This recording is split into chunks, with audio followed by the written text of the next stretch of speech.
menghadapi yang apalagi ya?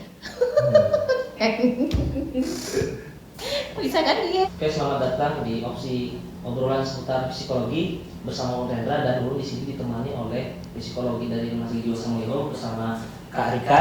Gimana Kak kabarnya? Alhamdulillah baik. Nah, kali ini tema yang kita bahas tentang insecure. Jadi Ulun ada beberapa waktu lalu ketemu temannya. Jadi teman Ulun ini kalau diajak nongkrong atau kumpul-kumpul gitu, dia selalu bilang aku nggak mau santai atau nggak mau kumpul-kumpul sama teman-teman aku karena nggak pede, kayak insecure gitu. Dia bilang gitu. Nah, jadi yang Ulun perhatikan ini, yang Ulun jadi sampai ingin bertanya ini, kan takutnya dampak yang terjadi nanti nih, dampak yang terjadi orang insecure ini seperti apa. Tapi sebelum masuk ke situ, mau tahu nih insecure itu apa sih Kak? Oke. Insecure itu sering ya kita jumpain, kita dengar ya kata-kata insecure gitu.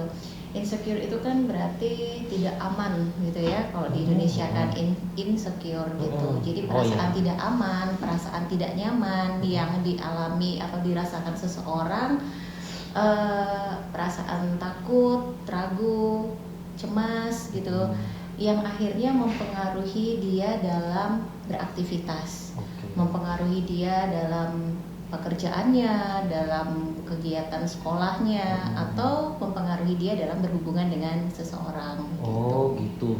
Kemudian nih kenapa sampai, maksudnya artinya faktor-faktor yang mempengaruhi sampai terjadi seperti itu. Apa sih yang bikin orang insecure gitu? Banyak hal sebetulnya yang menyebabkan orang itu insecure. Yang bisa jadi satu, dia pernah punya pengalaman kegagalan gitu. Jadi dia pernah melakukan sesuatu, kemudian dia gagal, jadi ketika melakukan sesuatu lagi dia jadi insecure gitu. Atau dia memiliki perasaan kecemasan sosial. Jadi misalnya dia lihat di lingkungan sekitarnya itu mungkin teman-temannya memakai handphone iPhone gitu. Oh, aku jadi kalau misalnya nggak pakai handphone iPhone ini nanti aku merasa tidak diterima oleh lingkungan gitu misalnya. Ya itu tadi yang bikin lingkungan sekitar kita punya standar yang kadang kita itu berusaha menyamakan standar lingkungan. Itu akhirnya bisa menjadi kita merasa insecure gitu. Standar lingkungannya teman-teman seperti ini gitu. Jadi dia insecure karena tidak bisa seperti itu gitu. Terus dia merasa nggak enak kalau bisa diajak nongkrong gitu, dia merasa minder seperti itu. Nah kemudian dampaknya tuh terjadi untuk dengan teman Ulun tadi yang perilakunya insecure ini, apakah ada dampak positif atau negatifnya bisa? Jadi perasaan insecure itu sebetulnya normal. Sebetulnya setiap orang pasti kadang merasakan insecure, nggak aman, nggak nyaman gitu ya. Tapi ketika dia bisa memaknai hal itu menjadi sesuatu yang positif, oh dengan perasaan yang nggak nyaman ini aku harus berlatih lagi. Misalnya dia insecure ketika harus tampil di depan publik gitu ya, atau mungkin harus presentasi gitu. Oh aku merasa tidaknya insecure nih dalam hal ini gitu. Jadi dia berusaha belajar untuk mungkin berbicara di depan publik. Dia termotivasi ya. Kemudian artinya dia ada usaha untuk memperbaiki dirinya sendiri gitu.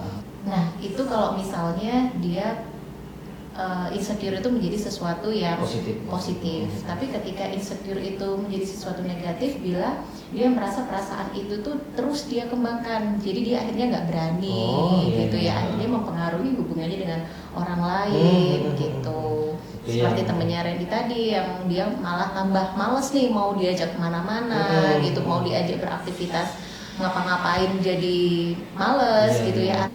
Nanti jadinya akhirnya pengaruhnya bisa membuat dia menjadi cemas, depresi, menjadi gangguan yang seperti itu gitu pengaruhnya. Ada nggak Kak tips untuk teman kita tersebut? Untuk apa supaya nggak insecure lagi gitu ya? Tipsnya. Jadi tipsnya mungkin yang pertama ya, kita harus bisa mengenali diri kita sendiri. Apa sih kelebihan kita, apa kelemahan kita.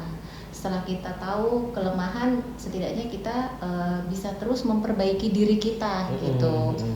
Kemudian kita juga harus banyak bersyukur tentang keadaan diri kita, kondisi diri kita gitu. Ketika kita harus menerapkan standar sosial, standar lingkungan itu akan membuat kita semakin cemas. Jadi setidaknya kita punya standar kebahagiaan diri kita sendiri itu seperti apa.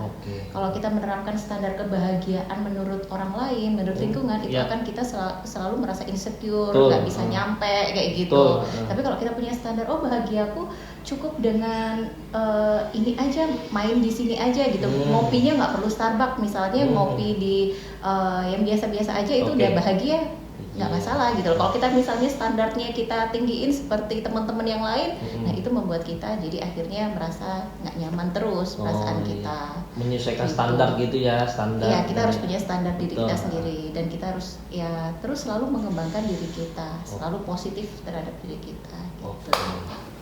Nah, itu tadi penjelasan tentang insecure dari Kak Rika, psikolog yang ada di Rumah Sakit Jiwa Samanglihun.